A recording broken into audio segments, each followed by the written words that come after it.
है अगर गुरुवर का सानिध्य पाना तो विद्यासागर.गुरु पर जरूर आना। नमस्तु। नमस्तेभ्यः। ओम नमस्तेभ्यः। ओम नमस्तेभ्यः। अहिंसा परमो धर्म की। आचार्य गुरुवर श्री कुंद कुंद भगवान की। आचार्य गुरुवर श्री ज्ञान सागर मुनि महाराज की। जय परम पूज्य संत शिरोमणि आचार्य भगवान विद्यासागर जी महामुनि राज जी की। समस्त आचार्य संघ की।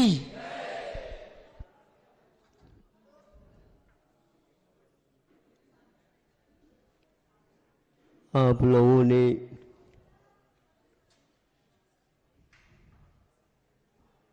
महोत्सव मनाया। जिसने देखा किया वो चले गए, और जिन्होंने नहीं यहाँ पर उपस्थित थे वो आकर के पूछताछ कर रहे हैं कैसा हुआ क्या हुआ। किंतु आज का विज्ञान इतना लंबा चौड़ा हो गया है, 1 मिनट नहीं लगता और वह विश्व के कोने कोने में प्रसारित हो जाता। कुछ लोग इससे अनभिज्ञ हैं, कुछ लोग जानते हैं।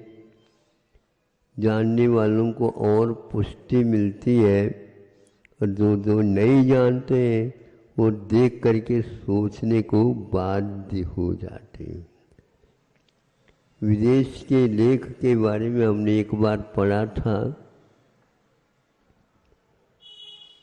जीवन में जिस प्रकार आहार अनिवार्य है, वस्त्र भी सीमा तक अपने लिए आवश्यक है, ताकि हम मन, इंद्रिय और शारीरिक वेदना को सहन कर सके। किंतु उन्होंने ये अवधारणा बना ली, ये जैसे अनिवार्य, इसी प्रकार ब्रह्मचर्य रह नहीं सकते। किंतु यहाँ एक जिस प्रकार भोजन अनिवार्य है, उसी प्रकार ये भी अनिवार्य। हमने इसको 2 बार पढ़ा, तीसरी बार भी पढ़ा। ऐसा किसी ग्रंथ में या भारतीय परंपरा में नहीं लिखा गया। ये कैसे इन्होंने वैज्ञानिक युग में कहा, और धारणा सबकी प्राय करके यही बन जाती है, क्योंकि में स्वीकारता प्राप्त है। हर एक व्यक्ति इस देवता का शिकार हो चुका है। अब इस धारणा को हम बदले कैसे? शिक्षा के माध्यम से ही हम इसको बदल सकते हैं, और इसके प्रयोग करके रहने से उनको मानने के लिए बाध्य होना पड़ता। हम मना नहीं रहे, यह संभव है। ग्रंथ, भारतीय ग्रंथ में यहाँ कूट कूट करके भरा हुआ है कि हो क्या रहा है। हम यहाँ अनिवार्य है, इससे हम बच नहीं सकते, ये नहीं। किंतु इसका नियंत्रण होता है क्या नहीं, इसके बारे में जब सोचते हैं, जब नियंत्रण हो सकता है, सीमित हो सकता है, उसको भी त्यागा भी जा सकता है, उसको पूर्णतः नियंत्रण किया जा सकता। ऐसा जब हम पढ़ते और प्रयोग करते हैं तो बहुत सारे रहस्य खुलते खुलते चले जाते हैं। हमारी धारणा हमारे जो अनुभव के ऊपर आधारित न हो करके उस दिशा में जिसने अनुभव प्राप्त किए हैं, तो यह संभव क्यों नहीं होगा? अवश्य ही इसको नियंत्रण में रखा जा सकता है। आज हम जैसे भोजन को अनिवार्य मान लिए, उसी प्रकार से किसी रोग को नियंत्रण करने के लिए भी मानते हैं कि औषध का उपचार इत्यादि आवश्यक है। भारत सीमित औषध का निर्माण बताता है, और जिस प्रकार भोजन के ऊपर भी नियंत्रण किया जा सकता है, उसी प्रकार हमारे जो मानसिक वेग हैं उनके ऊपर भी नियंत्रण रख दे, तो अपने आप ही भीतर वह चिकित्सा होना प्रारंभ हो जाता है। हम भोजनों के माध्यम से नए नए स्थानों में प्रयोग जो हो रहे, उनके अनुभव के कारण इन रोगों को बढ़ावा दे रहे हैं।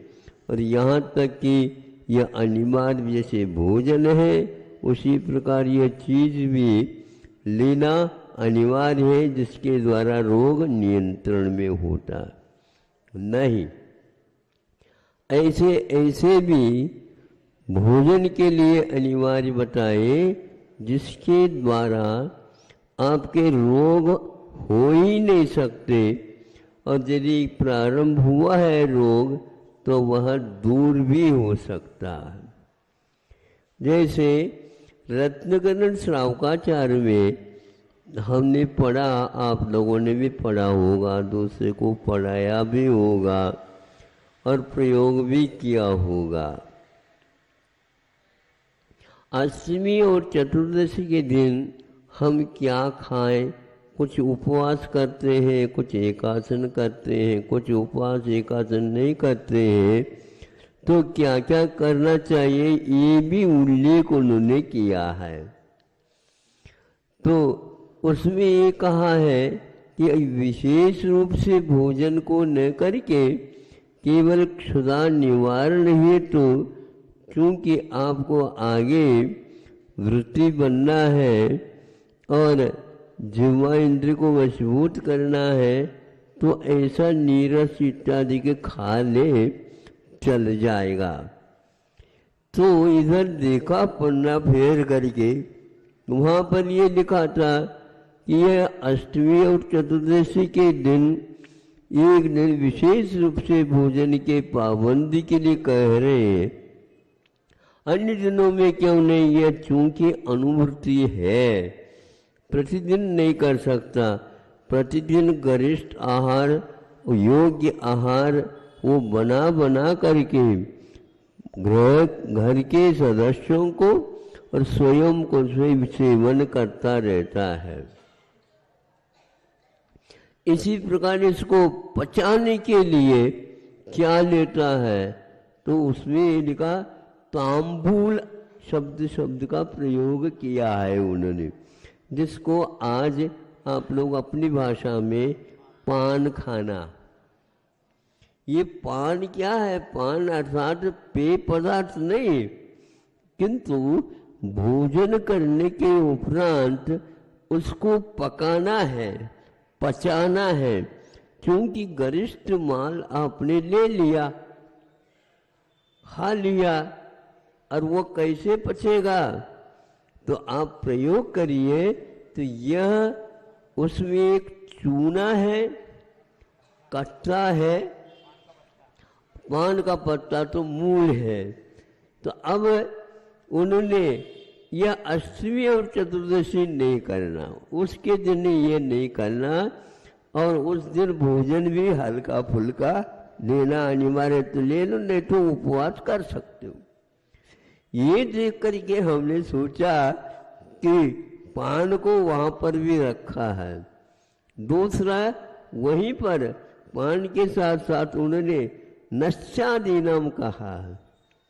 नशा का अर्थ ये होता नशा नहीं, किंतु उसके सेवन करने से नाक संबंधी कंठ संबंधी, पाचक नलियों के संबंधी जो कोई भी रोग पनपता हो, खबरदार वह कभी भी पनपेगा ही नहीं है।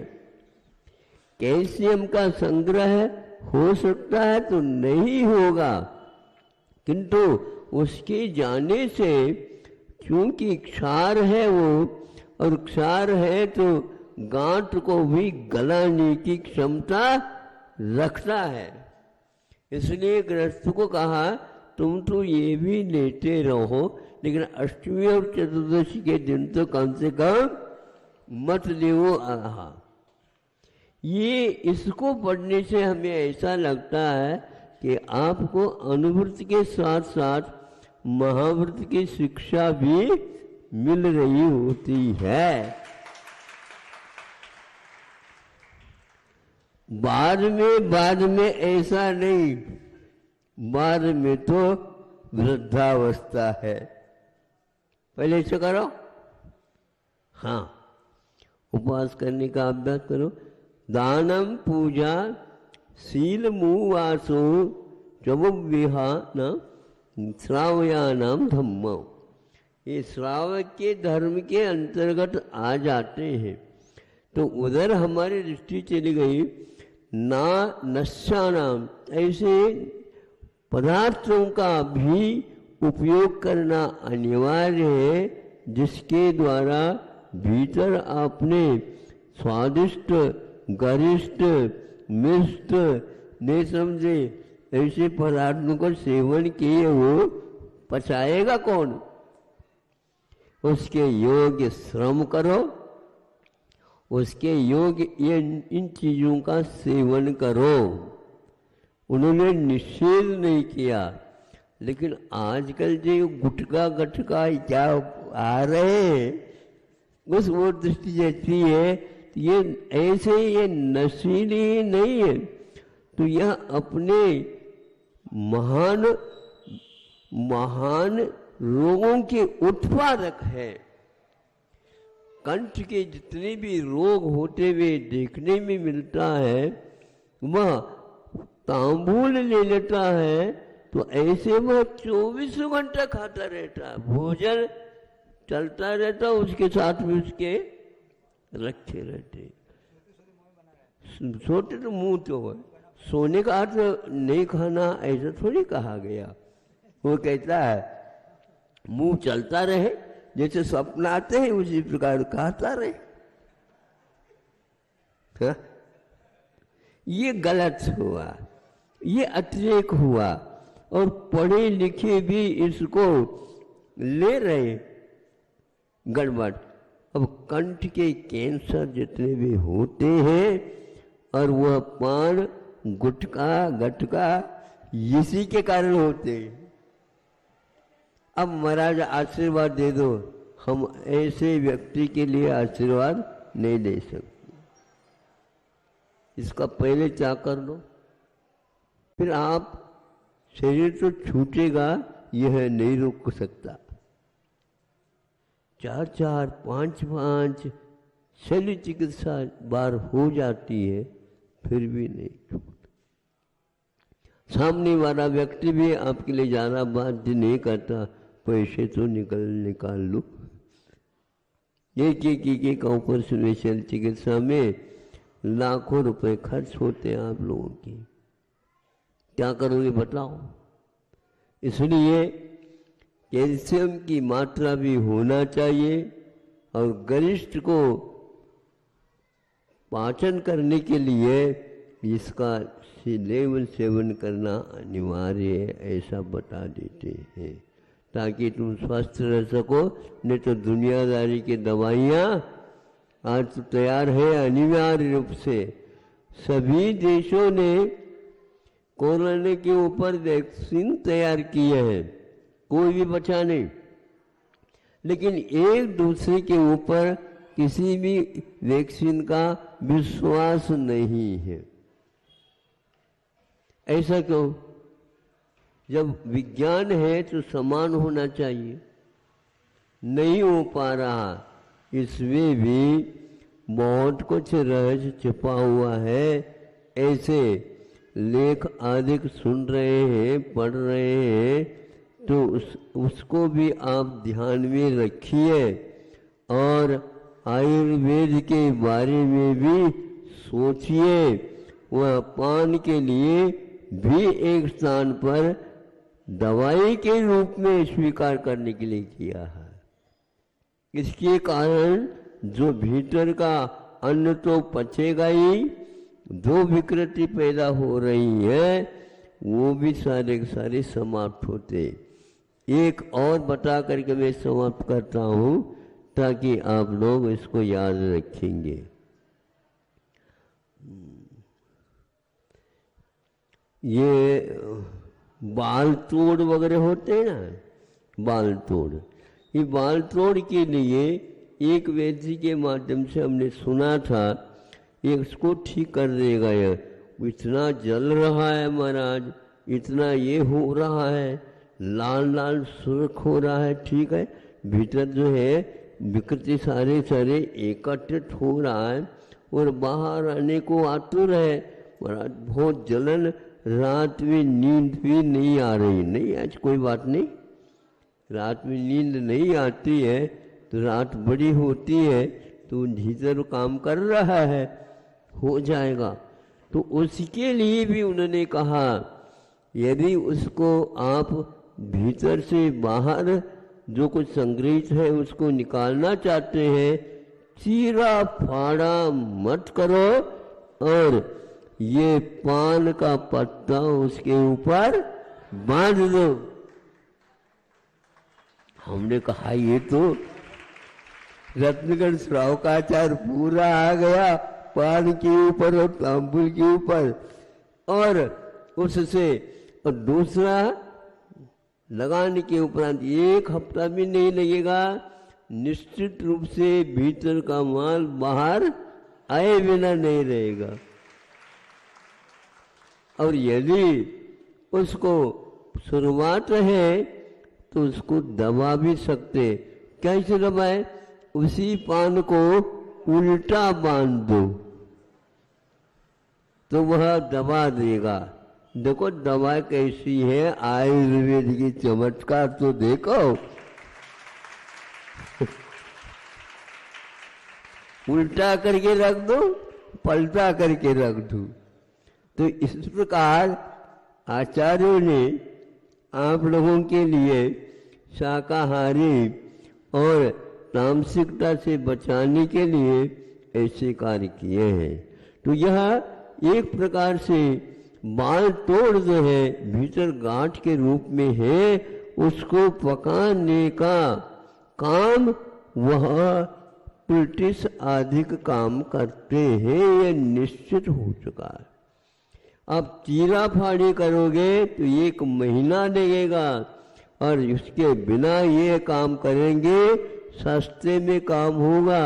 जो आपके यहाँ रोटी बन रही है उसी में से थोड़ी लोई निकाल लो और मान लो, दोनों काम हो जाएगा। रोटी भी भीतर चली जाए और इसको ऊपर बांध दो, ये भी वो गांठ बिल्कुल गल जाएगा।